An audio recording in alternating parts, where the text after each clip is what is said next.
Hello everyone, welcome to Unfiltered Opinion, an initiative by Unacademy. This is Satyam Gandhi, All India Rank 10 UPSC Civil Service Examination 2020. And here I will be answering some of the questions which are being asked by the aspirants so that you can refine your strategy and crack this examination. So let's begin.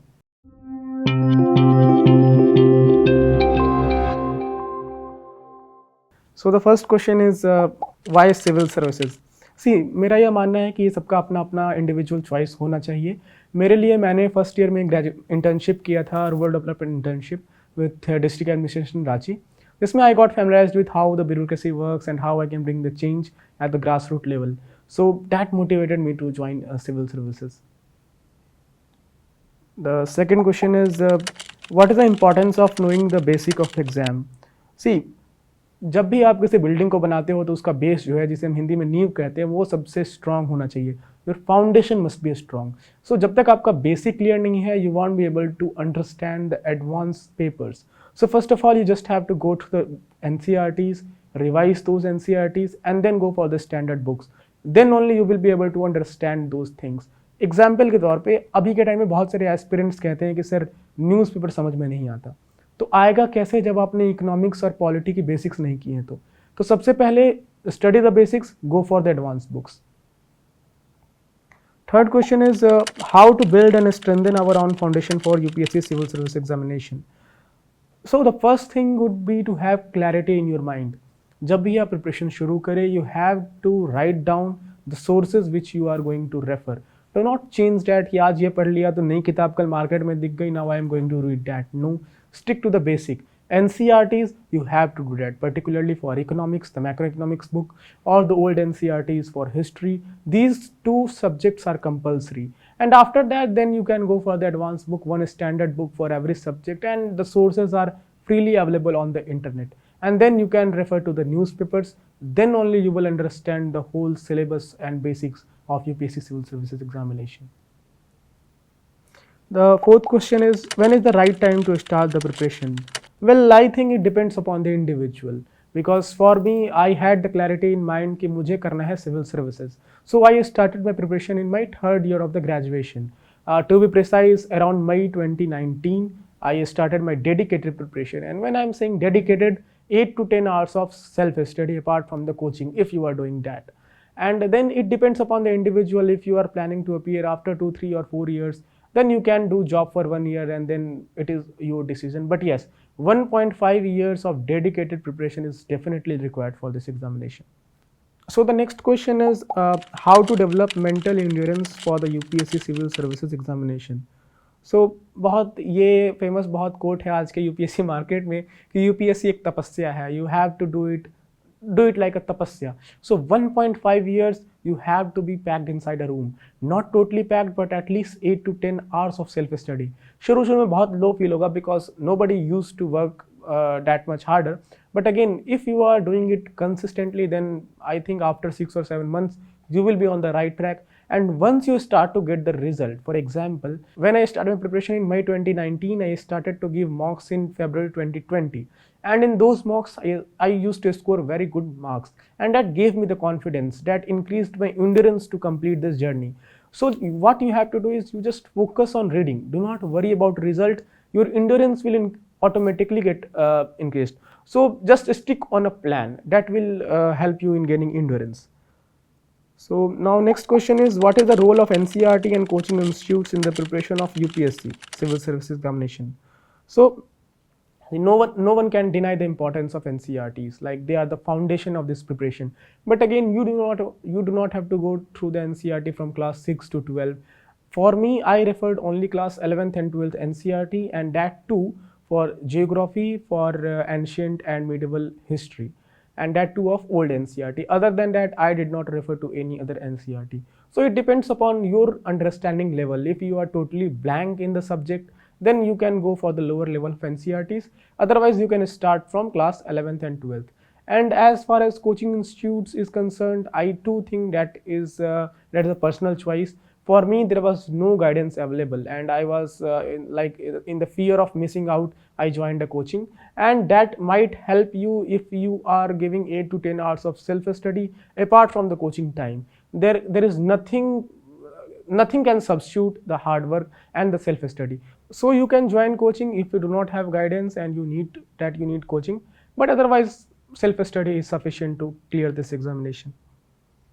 Next question is, what is the importance of optional selection in UPSC civil services examination? See, optional paper is very important because that comprises like 500 marks of the syllabus. So optional आपको दो चीज़ों का ध्यान रखना है optional choose करने में. First, कि आपका interest कहाँ है, where does your interest lie? For me, it was in political science and IR because since I am a graduate of political science and IR, so I had an interest in it. So you have to find your interest irrespective of your graduation subject. If you are an engineer, if you have interest in sociology, choose sociology. And second part is the market material, because you have to search for the books, because if you do not have books, you won't score much in mains. So follow your interests and the resources available in the market. So the next question is, can a candidate select the subject based on their interest in the optional selection? Definitely, I feel that interest should be the primary criteria to select any optional, irrespective of your background. Because हम हमेशा ये देखते हैं कि जो भी engineers हैं, जिनका इंजीनियरिंग बैकग्राउंड है, बीटेक है, वो लोग भी सोशियोलॉजी, एंथ्रोपोलॉजी जैसे पेपर्स लेके एग्जाम क्लियर करते हैं, even with the top rank. So interest should be the sole criteria apart from the resources available in the market.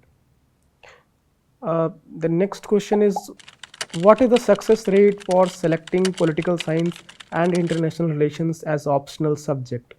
So what I would say that you do not have to worry about the success rate. If you have prepared diligently, if you have made notes on every topic, and if you have produced that in actual examination, I mean your performance level and your preparation level are matching, then irrespective of success rate, you will get a desired rank in your examination. But yes, it is sometimes better to look for the past trend in UPSC mains examination कि किस subject से कितने लोग आ रहे हैं. But again, that should be your secondary consideration. Do not worry about the success rate. So the next question is, what are the pros and cons for political science and international relations optional in UPSC civil services examination? Pros and cons, सबसे pro तो ये रहेगा कि overlapping syllabus है. अगर आप GS optional की बात करें तो जीएस के कई सारे टॉपिक्स ऑप्शनल में हैं, ऑप्शनल कई सारे टॉपिक जीएस में है. फॉर एग्जांपल जो आईआर पार्ट है पेपर 2 का पीएसआईआर में, that is included in GS 2. Similarly जो हमारा इंडियन पॉलिटिक्स का पेपर है, paper 1 in part 2 in paper 1, वो आपके जीएस 2 में है. जीएस 3 के भी कई सारे questions, for example land reforms, economic reforms, वो भी पीएसआईआर के पार्ट हैं. तो डेफिनेट तौर पे ये सबसे बड़ा एडवांटेज है. और दूसरा एडवांटेज ये है कि this is a very interesting paper, because see IR में क्या होता है कि it is a dynamic paper, and जब आपके किसी भी ऑप्शनल में डायनेमिज्म का रोल होता है तो वो डेफिनेटली एक काफ़ी तौर पे इंटरेस्टिंग बन जाता है. अब अगर इसके कॉन्स की बात करूँ तो पहला तो ये है कि इसका सिलेबस काफ़ी बड़ा है. It is just like a ray, कि इसका एक स्टार्टिंग पॉइंट है but there is no ending point. जो भी आईआर में आ रहा है, अगर किसी ऑनरेबल मिनिस्टर का फॉरेन ट्रिप हो गया, एक नई समिट हो गई, तो वो ऐड हो जाता है सिलेबस में. So it is a very lengthy syllabus. Second कौन ये रहेगा कि आपको इसके लिए कंप्रीहेंसिव नोट्स बनाने पड़ेंगे. ऑल्दो हर सब्जेक्ट्स के लिए बनाने पड़ते हैं, बट इसके समटाइम्स काफ़ी हैवी नोट्स हो जाते हैं. सो रिवीजन में आपको डिफ़िकल्टी आ सकती है इसकी. तो इसके ज़्यादा कॉन्स नहीं है, बस यही दो चीज़ हैं. अगर आप इन दोनों को मैनेज कर सकें तो आप पीएसआईआर को ऑप्शनल चूज़ कर सकते हैं. So the next question is, what should be the strategy for PSIR optional? Strategy, I would say that you must have to complete your PSIR optional before your prelims, so that you can devote the remaining 3 months only for the revision purpose as well as to write mock tests. और अगर आपने उस paper को पूरा किया भी नहीं है, for example in my case I couldn't complete even 60% of my optional before prelims. So after my prelims, I devoted 1 month completely for optional preparation. So the strategy will depend upon the individual. If you are comfortable, for example, for me, writing notes was not a big deal. So I devoted time before prelims only to majorly to prepare for prelims. And after prelims, I devoted time for optional.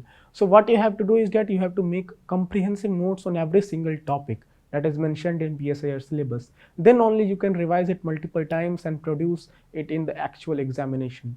So that should be the strategy for PSIR. So the next question is, what should a candidate focus on in the months following the prelims? So this is most important question because prelims के बाद mains के लिए काफ़ी कम time बचेगा आपके पास. So 2 points only: revise the notes that you have already prepared and give as many mock tests for mains as possible, because these two things will matter most in your mains exam. And the next question is prelims the toughest stage in UPSC CSE? Well, I feel that the answer is partially yes and partially no. Because yes, in the sense, because it is the most unpredictable stage. You cannot predict which type of questions are going to be asked in prelims, and you have to be mentally ready to face any kind of unconventional question. And partially no, because mains requires endurance. Mains requires the ability to write 6 hours of answer per day consecutive for 3 days. So both yes or no is the answer to this question. So these were all the questions. If you have any more question, do comment below and let me know. Like, subscribe, and thank you so much.